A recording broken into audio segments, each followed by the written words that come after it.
Picture this. You're at your grandson's soccer game, sitting in a folding chair on the sideline, and the ball rolls over near your feet. You want to just reach down and grab it low, the way you would have without thinking 40 years ago.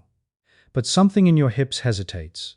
So instead, you brace both hands on your knees, or you ask the person next to you to get it. Nothing dramatic happens. Nobody notices.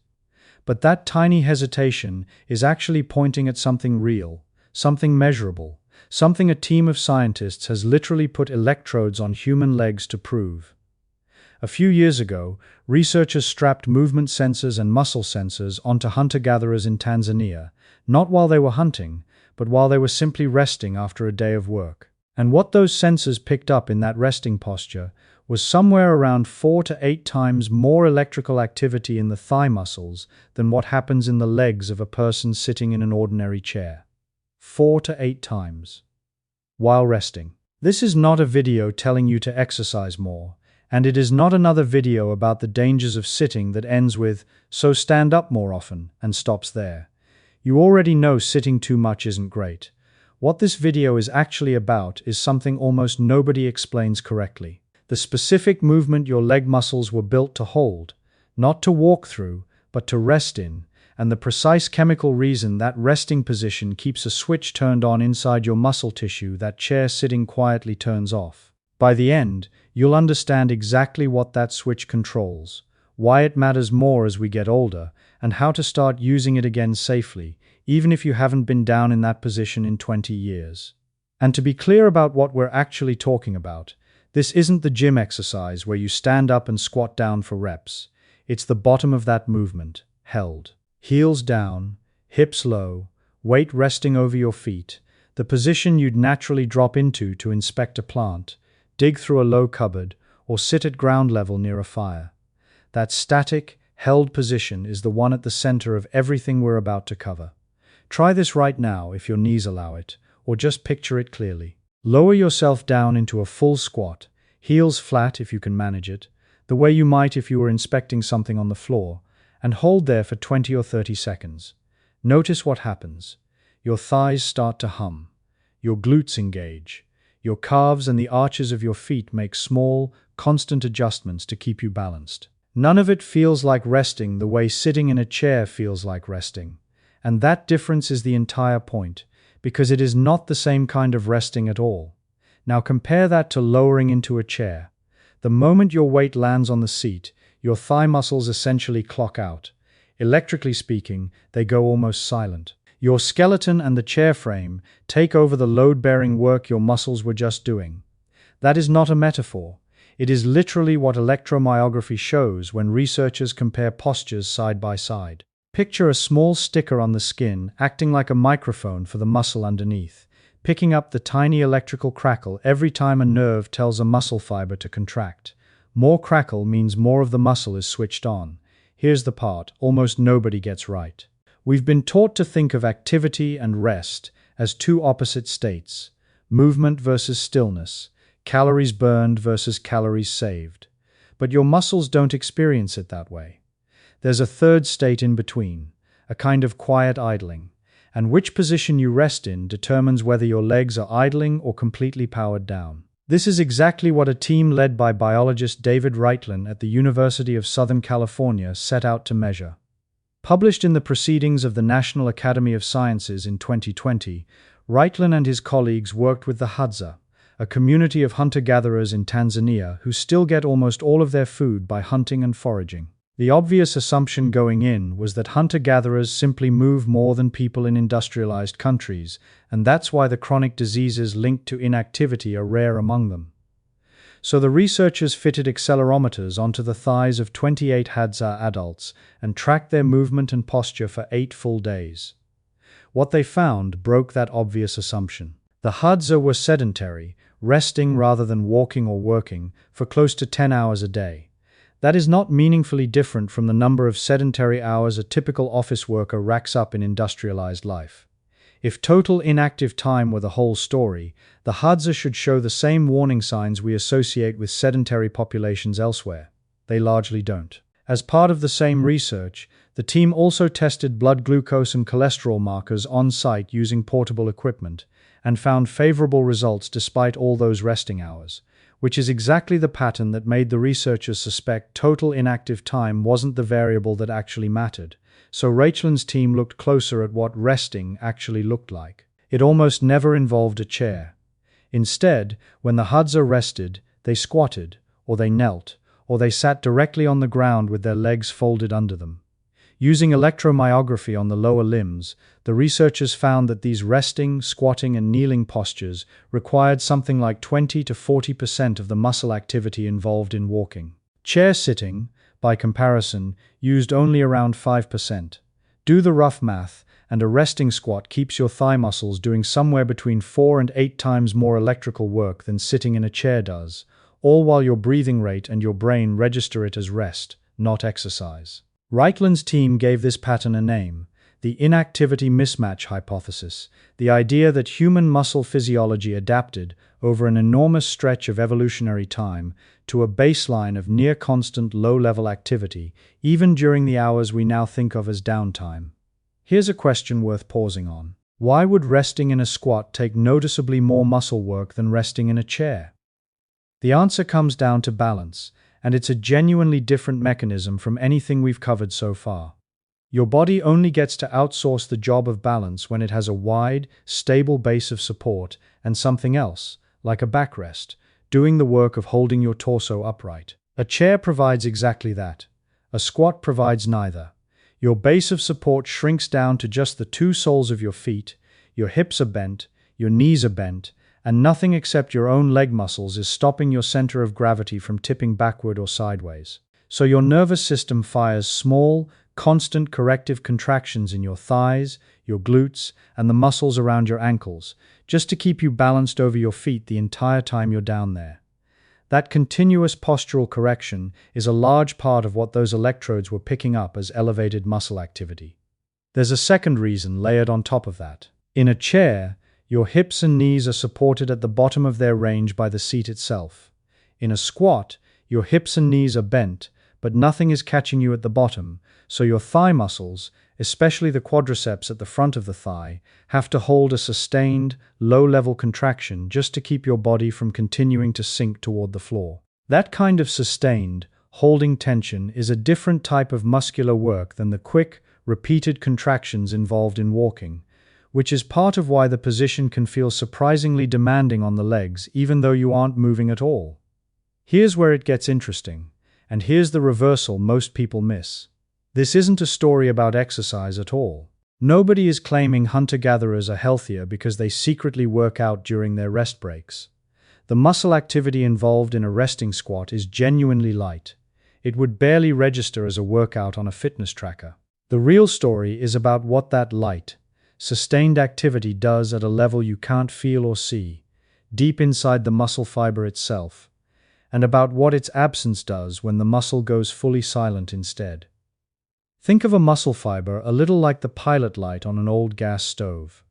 When the stove looks off, most people assume nothing at all is happening, but a pilot light is still burning a small, steady trickle of fuel in the background, quietly, so the whole system stays ready and responsive. A resting squat keeps that pilot light lit in your thigh and calf muscles. Full chair sitting blows it out. And what that pilot light is quietly doing, hour after idle hour, has almost nothing to do with burning calories for weight loss, and almost everything to do with what's floating around in your bloodstream at that exact moment. It's worth pausing on why the held version matters here, specifically, rather than doing a set of 10 squats and sitting back down. 10 repetitions might add up to less than a minute of actual muscle contraction time. A resting squat held through a phone call, a chore, or a conversation stretches that on time to several continuous minutes, and it's total on time across the day, not the number of repetitions performed, that this research is actually tracking.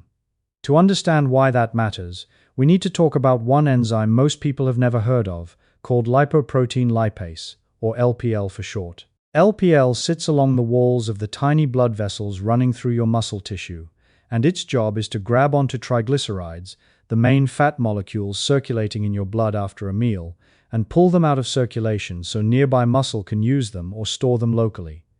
It is, in a very real sense, one of your body's main tools for clearing fat out of the bloodstream after you eat. Here's the part that surprised exercise physiologists when they first found it.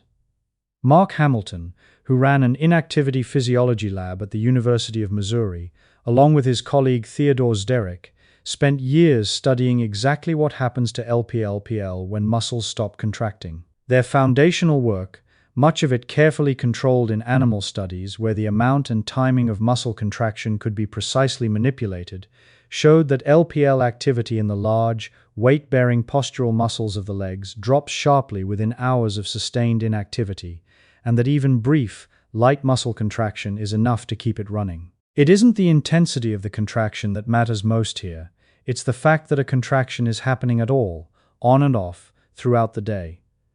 Part of why this shows up so clearly in postural leg muscles specifically comes down to what those muscles are made of. The calf and much of the thigh are unusually rich in what physiologists call slow twitch, or type I, muscle fibers, built for sustained, low-intensity work rather than short bursts of power, and running largely on fat delivered through the bloodstream as their preferred fuel.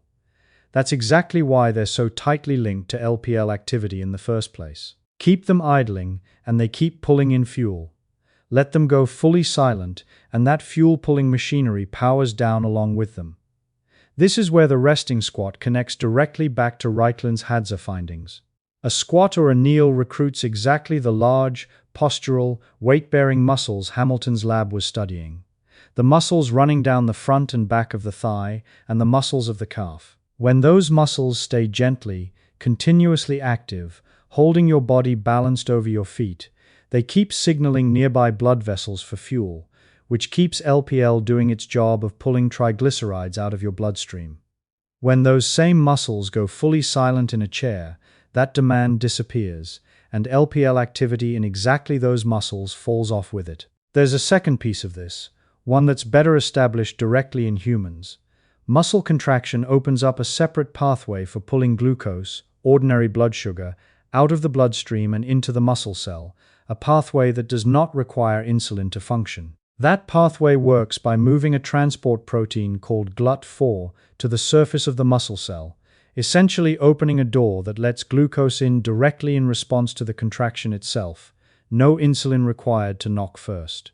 This is part of why physical therapists and diabetes researchers have long emphasized breaking up long sitting stretches with any kind of muscle contraction, not necessarily formal exercise, just movement. A held squat, precisely because it demands ongoing, low-level contraction from large leg muscles rather than one quick movement, keeps that glucose-clearing pathway open for as long as you hold the position, in a way that a few seconds of standing up and immediately sitting back down simply does not. None of this means chairs are dangerous, or that you need to throw yours out. Let's be honest about the size of this effect. A resting squat is not a substitute for exercise, and this single mechanism will not undo the effects of an otherwise sedentary lifestyle by itself. But it does help explain a pattern that has puzzled researchers for over a decade. Large population studies, summarized in reviews by Hamilton and his colleague Neville Owen, have repeatedly found that total daily sitting time predicts cardiovascular and metabolic health outcomes even in people who exercise regularly and meet every physical activity guideline. In other words, your daily walk or your gym session does not fully cancel out the effect of the other 22 or 23 hours spent in the off position. That finding used to puzzle people. It makes a lot more sense once you realize the body isn't only tracking whether you exercised. It's tracking, muscle by muscle, hour by hour, how much of the day those postural, weight-bearing muscles spent switched on versus switched off, and a chair switches off far more of them for far longer than almost anything else we do. This isn't only about lipoprotein, lipase, and triglycerides either. In a separate but complementary line of research, Mayo Clinic endocrinologist James Levine tracked lean and mildly obese adults using body sensors for 10 straight days and found that the meaningful difference between the two groups wasn't how much formal exercise they did, it was how many minutes of the day they spent sitting versus simply standing or moving incidentally. In his study, the more sedentary group sat roughly 2 hours more per day than the leaner group, a gap large enough to be worth a few hundred extra calories in daily energy expenditure. Levine's name for this incidental, non-workout movement was NEAT, short for non-exercise activity thermogenesis, and it's a useful reminder that formal exercise time and everyday posture are two separate accounts your body keeps, not one interchangeable total. Here's the rehook worth sitting with for a second. This reframes the whole conversation about aging and inactivity. It's not only about how many steps you log in a day, it's about what position your body defaults to for the other 10 hours a day you're not walking at all. So why would the human body end up built this way in the first place? This is where biochemistry hands off to history, or more precisely, to the almost complete absence of furniture for most of human history. For the overwhelming majority of the time our species has existed, there was no chair to sit in. There was the ground, a rock, a fallen log, maybe an animal skin. When early humans needed to rest their legs while staying alert and ready to move again quickly, tending a fire, preparing food, waiting near a hunt, the position that let them do that was the squat, or the kneel. In a real sense, your hips, knees, and ankles came with a built-in chair already installed, a deep, stable, load-bearing resting position that requires no furniture at all, just the joints you were born with. This isn't a fringe idea. Anthropologists studying the Hadza and other populations living outside industrialized furniture culture have documented that squatting and kneeling remain the default rest postures across large parts of the world today, not as a cultural quirk, but as the ordinary way people rest between tasks. The chair, by contrast, has historically been a fairly exclusive object. For long stretches of recorded history, an elevated seat was a marker of status and authority, something reserved for the powerful, from thrones to ceremonial stools, while most people rested on the ground the way their ancestors always had. It's only in the last couple of centuries, as furniture became mass-produced and inexpensive, that the chair became the default resting posture for nearly everyone in industrialized societies, filling nearly every waking hour, at the table, in the car, at the desk, in front of the television. That is an extraordinarily fast shift to ask a joint system to adapt to on an evolutionary timescale. And Reichland's own team makes almost exactly this point. The mismatch isn't between modern humans and modern muscles. It's between an ancient resting pattern our physiology still quietly expects, and a brand new one, the chair, that our bodies have had almost no evolutionary time to adjust to. There's an added reason this matters more with age. Muscle tissue naturally tends to decline after around the age of 50, a process researchers in geriatric medicine call sarcopenia, and the muscles most vulnerable to that decline tend to be the same large, postural, weight-bearing muscles in the thighs and calves we've been talking about the whole time. Disuse accelerates that decline. Regular loading, even the light, sustained kind involved in holding a resting squat, is one of the ordinary ways those muscles get asked to keep doing their job. That isn't a claim that squatting reverses sarcopenia on its own. No single movement does that. But it is one more reason the same muscles worth keeping metabolically switched on are also worth keeping mechanically loaded as the decades go by. There's a second consequence too, and this one has nothing to do with chemistry. It's about a physical skill quietly eroding, one that most people don't notice going until they try to use it and find it isn't there anymore. A deep squat, heels flat on the ground, isn't only a matter of muscle strength. It requires a specific range of motion at the ankle, called dorsiflexion, the ability of your shin to travel forward over your foot, plus a similar range at the hip and knee. Decades of sitting in chairs, where the ankle almost never has to bend that far and the hip rarely folds much past 90 degrees, gradually shortens the tissue around those joints to match the range you actually use. Modern footwear tends to make this worse in a small but steady way too, since even an ordinary shoe with a slightly raised heel shortens the calf and Achilles tendon relative to walking barefoot, nudging the ankle's usable range down a little further, year after year, without you ever noticing it happening. This pattern is well documented in physical therapy and orthopedic circles. The body adapts to the range of motion you ask of it regularly, and it slowly lets go of the range you stop asking for. That's why so many adults who could squat comfortably as children find that by their 50s or 60s, their heels lift off the floor the moment they try to lower into a full squat, their balance feels shaky, and a position that should be one of the most natural resting postures for a human body instead feels almost impossible. This is not a strength problem you fix by simply getting stronger. It's closer to a forgotten vocabulary, a movement pattern the body has quietly stopped rehearsing. And like most forgotten vocabulary, in most cases it can be relearned gradually, without needing to force your way back into a full squat on day one. One more thing worth knowing before we get to specifics. Research on breaking up sitting time has generally found that scattering short interruptions throughout the day matters more than saving all your activity for one block in the morning or evening, which fits everything we've just covered about a switch that responds to contraction happening now, not to activity banked hours earlier.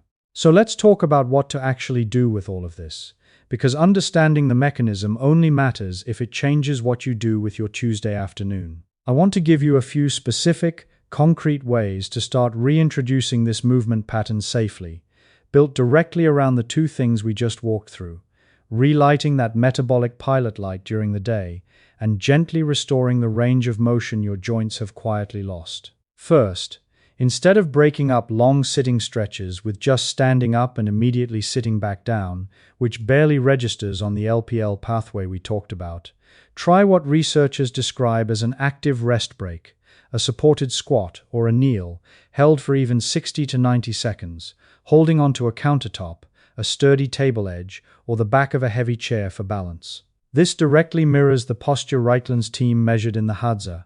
You don't need to go all the way down.